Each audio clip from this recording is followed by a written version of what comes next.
வணக்கம். நியூஸ் ஃபர்ஸ்டின் உலக முக்கிய செய்திகள். விரிவான செய்திகளுக்கு முன்பதாக தலைப்புச் செய்திகள். காசாவில் பள்ளிக்கூடம் மீது இஸ்ரேல் ராணுவம் தாக்குதல், 27 பேர் உயிரிழப்பு. துருக்கியில் அவசரமாக தரையிறங்கிய லண்டன் மும்பை விமானம், 250 இந்தியர்கள் பரிதவிப்பு. கிரீஸில் அகதிகள் படகு விபத்துக்குள்ளானதில் 7 பேர் பலி. கனடா மீது வரி விதித்த ட்ரம்புக்கு கனடா பதிலடி. டொரண்டோவில் இந்த வார இறுதியில் பெட்ரோல் விலை மேலும் குறைவடையும் என தகவல். கடலுக்கு அடியில் தொடருந்து சேவை, துபாய் இந்தியா இடையே முக்கிய திட்டம். இந்திய இறக்குமதி பொருட்கள் மீது அமெரிக்கா புதிய வரி விதிப்பு. தென்கொரியா அதிபர் பதவியிலிருந்து யூன் சுக் யோல் நீக்கம். நிலைகுலையும் அமெரிக்காவின் பங்கு சந்தை, ட்ரம்ப் வெளியிட்ட தகவல். மியான்மரை சிதைத்த நிலநடுக்கம், குவியலாக மீட்கப்பட்டுள்ள உடல்கள். அமெரிக்காவில் முதலீடுகளை நிறுத்த பிரான்ஸ் ஜனாதிபதி அழைப்பு. பிரதமர் மோடி இலங்கை பயணம், சிறைபிடிக்கப்பட்ட படகுகள் விடுவிப்பு. தொடர்பான விரிவான செய்திகள். காசாவுக்கு எதிரான முதற்கட்ட போர் நிறுத்த ஒப்பந்தம் முடிவுக்கு வந்ததைத் தொடர்ந்து காசா பகுதியில் இஸ்ரேல் ராணுவம் தாக்குதலை தீவிரப்படுத்தியுள்ளது. கடந்த 18ஆம் தேதி காசாவில் இஸ்ரேல் நடத்திய வான்வழி தாக்குதலில் 400க்கும் மேற்பட்டோர் கொல்லப்பட்டனர். இந்த நிலையில் காசாவில் உள்ள பள்ளிக்கூடத்தின் மீது இஸ்ரேல் ராணுவம் நடத்திய தாக்குதலில் 27 பேர் கொல்லப்பட்டதாகவும் காசா சுகாதாரத்துறை அமைச்சகம் தெரிவித்துள்ளது. இதில் 14 பேர் குழந்தைகள் என்றும் 5 பேர் பெண்கள் என்றும் தெரிவிக்கப்பட்டுள்ளது. இந்த தாக்குதலில் மேலும் 70 பேர் படுகாயமடைந்த நிலையில் பலி எண்ணிக்கை மேலும் அதிகரிக்கக்கூடும் என அஞ்சப்படுவதாக காசா சுகாதாரத்துறை அமைச்சகம் தெரிவித்துள்ளது. இது தவிர காசாவின் பிற பகுதிகளில் நேற்று இஸ்ரேல் ராணுவம் நடத்திய தாக்குதல்களில் சுமார் 100 பேர் கொல்லப்பட்டுள்ளதாகவும் தகவல் வெளியாக உள்ளமை குறிப்பிடத்தக்கது. இங்கிலாந்து தலைநகர் லண்டனில் இருந்து கடந்த 2ஆம் தேதி மராட்டிய மாநிலத்தின் தலைநகர் மும்பைக்கு புறப்பட்ட விர்ஜின் அட்லாண்டிக் விமானம் துருக்கி நாட்டின் நியார்க் பகீர் விமான நிலையத்துக்கு திருப்பி விடப்பட்டு அவசரமாக தரையிறக்கப்பட்டது. மருத்துவ காரணங்களுக்காக விமானம் அவசரமாக தரையிறக்கப்பட்டதாக முதற்கட்ட தகவல் வெளியானது. இருப்பினும் விமானம் தரையிறங்கிய பிறகு மேற்கொள்ளப்பட்ட சோதனையின் போது விமானத்தில் தொழில்நுட்ப கோளாறு ஏற்பட்டிருப்பது கண்டுபிடிக்கப்பட்டதாக தெரிவிக்கப்பட்டுள்ளது. இந்நிலையில் விமானம் தரையிறங்கி சுமார் 40 மணி நேரத்துக்கு மேலாகியும் விமானத்தில் பயணம் செய்த பயணிகளுக்கு மாற்று விமானத்துக்கான ஏற்பாடுகள் செய்து தரப்படவில்லை என குற்றம் சாட்டப்பட்டுள்ளது. இதனால் சுமார் 250 இந்திய பயணிகள் துருக்கி விமான நிலையத்தில் பரிதவித்து வருவதாக தகவல்கள் வெளியாகியுள்ளன. இது தொடர்பாக சம்பந்தப்பட்ட விமான பயணிகளின் உறவினர்கள் சமூக வலைதளங்களில் கடுமையான விமர்சனங்களை முன்வைத்து வருகின்றனர். இதனிடையே பயணிகள் அனைவரும் ஓட்டல் அறையில் தங்க ஏற்பாடுகள் செய்யப்பட்டுள்ளதாக விர்ஜின் அட்லாண்டிக் விமான நிறுவனம் விளக்கமளித்துள்ளது. இந்த விவகாரத்தை தீவிரமாக கண்காணித்து வருவதாகவும் துருக்கியில் உள்ள இந்திய தூதரகம் தெரிவித்துள்ளது. துருக்கியிலிருந்து கிரேஸ் நாட்டின் கிழக்கு பகுதியில் உள்ள லெஸ்போஸ் தீவை நோக்கி ஏகன் கடல் வழியாக பயணித்த அகதிகள் படகு ஒன்று தலைக்குப்பர கவிழ்ந்து விபத்துக்குள்ளான சம்பவத்தில் 2 குழந்தைகள் உட்பட குறைந்தது 7 பேர் உயிரிழந்தனர். இதனிடையே கடலில் உயிருக்கு போராடிய 23 பேரை கிரேஸ் நாட்டின் கடலோர காவல்படையினர் மீட்டு மருத்துவமனையில் அனுமதித்தனர். மேலும் தேடும் நடவடிக்கைகள் தொடர்ந்து நடைபெற்று வருகிறது. நல்ல வானிலை இருந்த போதிலும் நடந்த இந்த சம்பவத்துக்கான காரணம் குறித்து தெளிவான தகவல் எதுவும் வெளியாகவில்லை.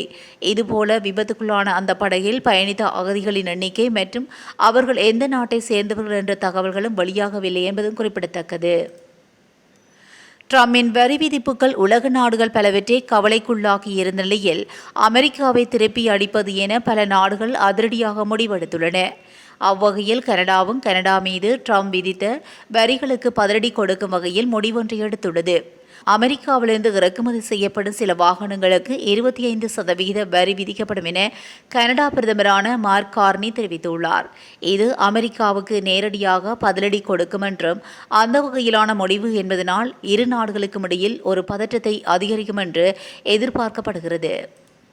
டொரண்டோ மற்றும் அதனை சுற்றியுள்ள பகுதிகளில் இந்த வார இறுதியில் பெட்ரோல் விலை மேலும் குறையும் என எரிபொருள் துறை நிபுணர் டேன் மெக்டிக் கூறியுள்ளார். அமெரிக்காவின் பணிக்கூல விதிகள் தொடர்பான குழப்பம் காரணமாக எரிசக்தி சந்தை 6% மேல் சரிந்துள்ளது. இதன் விளைவாக நியூயார்க் மெர்கண்டைல் எக்ஸ்சேஞ்சில் 18 சென்ட் கலனுக்கு குறைந்துள்ளது என்று மெக்டிக் தெரிவித்துள்ளார். மேலும் ஏப்ரல் 6ஆம் தேதி முதல் பெட்ரோல் விலை லிட்டருக்கு 8 தொடக்கம் 9% வரை குறையும் என எதிர்பார்க்கப்படுகிறது. காமில்டன், லண்டன், கிச்சனர், வாட்டர்லோ, பாரி மற்றும் ஒட்டவா ஆகிய இடங்களில் விலை லீட்டருக்கு $1.32 இருக்கலாம் என்றும், ஏற்கனவே ஏப்ரல் 1ஆம் தேதி கனடிய அரசாங்கம் கார்பன் வரியை நீக்கியதனால் பெட்ரோல் விலை 20% குறைந்துள்ளது. வாகன சாரதிகள் சனிக்கிழமை வரை காத்திருக்கலாம் என்றும், ஏனெனில் விலை குறைவுக்கு பின்னரே நிரப்புவது சிறந்த தேர்வாகும் இருக்கும் என நிபுணர்கள் கூறுகின்றனர். ஐக்கிய அரபு அமீரகம் இந்தியா இடையே கடலுக்கு அடியில் தொடர்ந்து சேவை தொடக்கப்பட இருப்பதாக தகவல்கள் வெளியாகியுள்ளன. இது தொடர்பாக ஐக்கிய அரபு அமீரக தேசிய ஆலோசனை குழு புதிய திட்டம் ஒன்றை பரிசீலனை செய்து வைத்துள்ளதாக கூறப்படுகிறது. அதன்படி துபாய் மற்றும் மும்பை இடையே கடலுக்கு அடியில் செல்லும் தொடருந்து பாதையை உருவாக்க திட்டமிடப்பட்டுள்ளது. இந்த தொடருந்து பாதை உருவாக்கப்பட்டால் அதில் பயணிக்கும் தொடருந்து மணிக்கு 600 முதல் 1000 கிலோமீட்டர் வேகம் வரை இயக்கும் திறன் கொண்டதாக வடிவமைக்கப்படும் என தெரிவிக்கப்பட்டுள்ளது. துபாயிலிருந்து 2000 கிலோமீட்டர் தூரத்தில் அமைந்துள்ள மும்பைக்கு விமானங்களும் கப்பல்களும் இயக்கப்பட்டு வரும் நிலையில் புதிதாக அதில் கடலுக்கு அடியே தொடர்ந்து போக்குவரத்து இணையவுள்ளது. இந்த சேவை தொடங்கப்பட்டால் துபாயிலிருந்து இந்தியாவின் மும்பைக்கு 2 மணி நேரத்தில் சென்றடைய முடியும் என்று கூறப்படுகிறது. இது கச்சா எண்ணெய் உள்ளிட்ட முக்கியமான மூலப்பொருட்களை துபாயிலிருந்து இந்தியாவுக்கு இறக்குமதி செய்ய புதிய மற்றும் குறைந்த செலவிலான வழியை ஏற்படுத்தும் என நம்பப்படுகிறது. இந்த திட்டம் 2030ஆம் ஆண்டுக்குள் பயன்பாட்டுக்கு வரும் என எதிர்பார்க்கப்படுகின்றமை குறிப்பிடத்தக்கது. இந்திய இறக்குமதி பொருட்கள் மீது அமெரிக்க அதிபர் டிரம்ப் 27% பதில் வரியை விதித்துள்ளார். வர்த்தக ஏற்றத்தாழ்வுகளை சமாளிப்பதற்காக இந்தியா தவிர பல உலக நாடுகளின் பொருட்கள் மீது 10% முதல் 49% வரை டிரம்ப் வரி விதித்துள்ளார். வரி விதிப்பால் இந்தியாவில் வேளாண், உணவு பதப்படுத்துதல் துறை உள்ளிட்டவை பெரிதும் பாதிக்கப்படும் என்றும், ஜவுளி, தகவல் தொழில்நுட்பம், மோட்டார் வாகனத்துறை உள்ளிட்டவற்றுக்கு பெரும் பாதிப்பு இருக்காது என்றும் கூறப்படுகிறது. மருந்து பொருட்கள், கனிமங்கள், பெட்ரோலிய பொருட்களுக்கு விலக்கு அளிக்கப்பட்டுள்ளதாகவும், உரம், பிளாஸ்டிக், புத்தகம், உலோகம், செமிகண்டக்டர் மீதும் வரி விதிக்கப்படவில்லை என்றும் தெரிவிக்கப்பட்டுள்ளது. தென்கொரிய அதிபர் யோன் சக் இயோலை பதவி நீக்கம் செய்து அரசியலமைப்பு நீதிமன்றம் உத்தரவிட்டது. கடந்த ஆண்டு அவசர ராணுவ சட்டத்தை அமல்படுத்தி அரசியல் நெருக்கடியை ஏற்படுத்தியதாக அவருக்கு எதிராக நாடாளுமன்றத்தில் பதவி நீக்க தீர்மானம் நிறைவேற்றப்பட்டது. இந்த பதவி நீக்க தீர்மானம் மீது அரசியலமைப்பு சட்டத்தில் விசாரணை நடைபெற்ற நிலையில் நாடாளுமன்றத்தின் பதவி நீக்க தீர்மானத்தை நீதிமன்றம் உறுதி செய்துள்ளது. இதையடுத்து அதிபர் பதவியிலிருந்து யோன் சக் இயோல் நீக்கப்பட்டதாக தலைமை நீதிபதி மூன் கி யூங் பே அறிவித்துள்ளார். புதிய அதிபர் பதவி ஏற்கும் வரை தற்காலிக அதிபராக உள்ள பிரதமர் ஹான் டக் ஷூ அப்பணியை தொடர்வார் என அறிவிக்கப்பட்டுள்ளது. தென்கொரியா அரசியலமைப்பு சட்டப்படி 60 நாட்களுக்குள் தேர்தல் நடாத்தி புதிய அதிபர் தேர்ந்தெடுக்கப்பட வேண்டும் எனவும் தெரிவிக்கப்பட்டுள்ளது. அமெரிக்க ஜனாதிபதி டொனால்ட் ட்ரம்பின் புதிய வரி விதிப்புகள் உலகையே ஆட்டங்காண வைத்துள்ளது. இது கோவிட் தொற்று பரவலுக்கு பின்னர் உலக நிதி சந்தையில் ஏற்பட்ட மிகப்பெரிய அதிர்ச்சியாக பொருளாதார வல்லுநர்கள் குறிப்பிட்டுள்ளனர். இந்த நிலையில் ட்ரம்பின் வரி விதிப்பு அறிவிப்புக்கு பின் அமெரிக்காவின் பங்கு சந்தையில் சரிவு ஏற்பட்ட நிலையில் சர்வதேச பொருளாதார சூழல் அடியோடு மாறி வருவதனால் அமெரிக்க முதலீட்டாளர்கள் அச்சத்துடன் இருப்பதாக சர்வதேச ஊடகங்கள் செய்தி வெளியிட்டுள்ளன. அமெரிக்காவின் முக்கிய வர்த்தக குறியீடான S&P 500 இண்டெக்ஸ் 4.8% சரிந்துள்ளதுடன் ஆசியா மற்றும் ஐரோப்பாவில் உள்ள முக்கிய சந்தைகளை விட அதிக பாதிப்புகளை சந்தித்துள்ளது. இந்நிலையில் ஆசிய பசிபிக் பிராந்தியத்தில் பங்கு சந்தைகள் 2வது நாளாகவும் சரிவடைந்துள்ளன. இந்த சூழலில் ட்ரம்ப் நிருபர்களிடம் அளித்த பேட்டியொன்றின் போது விரைவில் சந்தைகள் மற்றும் பங்குகள் ஏற்றம் பெறப்போகின்றன, நாடு ஏற்றம் பெறப்போகிறது என்று அவர் குறிப்பிட்டுள்ளார். இந்த வரி விதிப்பு அறிவிப்பு உலகளவில் சந்தைகளை உலுக்கும் என்பது எதிர்பார்க்கப்பட்டதுதான். எனினும் வரிகளை தவிர்க்க அமெரிக்காவில் தங்கள் தயாரிப்புகளை தயாரிக்க விரும்பும் நிறுவனங்களிடமிருந்து டிரில்லியன் கணக்கான டாலர்கள் முதலீடு நமது நாட்டுக்கு வரும் என ட்ரம்ப் குறிப்பிட்டுள்ளார். மேலும் ஒரு ஒப்பந்தத்தை முடிக்க ஏதேனும் வழி இருக்கிறதா என்று பல நாடுகள் பார்க்க விரும்புகின்றன. யாராவது அற்புதமான சலுகையை கொடுக்க தயாராக இருந்தால் அவர்களுடன் பேச்சுவார்த்தையை நடத்த தயாராக இருக்கிறோம். அமெரிக்காவை மற்ற நாடுகள் நீண்ட காலமாக பயன்படுத்தி வருகின்றன, அதை நிறுத்தவே விரும்புகிறோம் என்று ட்ரம்ப் குறிப்பிட்டுள்ளார். மியான்மரை கடந்த வெள்ளிக்கிழமை ரெக்டர் அளவில் 7.7 உலுக்கிய பயங்கர நிலநடுக்கம் தலைநகர் நேபிடாவ், மண்ட்லே ஆகிய நகரங்களில் பெரும் பாதிப்பை ஏற்படுத்தியுள்ளது. மியான்மரில் இடிந்து விழுந்த கட்டடங்களுக்குள் இருந்து குவியலாக உடல்கள் மீட்கப்பட்டு வருவதாக நாட்டு ஊடகங்கள் செய்தி வெளியிட்டுள்ளன. இந்நிலையில் மியான்மர் நிலநடுக்கத்தில் சிக்கி பலியானோர் எண்ணிக்கை 3145 அதிகரித்துள்ளது. 458 பேர் காயமடைந்துள்ளனர். 221 பேர் மாயமாகியுள்ளனர் என அதிகாரிகள் தெரிவித்தனர். தொடர்ந்து மீட்புப் பணிகள் நடைபெற்று வருகின்றதாக தெரிவிக்கப்பட்டுள்ளது. அமெரிக்காவில் திட்டமிடப்பட்ட முதலீட்டை ஐரோப்பிய நிறுவனங்கள் நிறுத்தி வைக்க வேண்டும் என்று பிரெஞ்சு ஜனாதிபதி இமானுவேல் மேக்ரான் வியாழக்கிழமை அழைப்பு விடுத்தார்.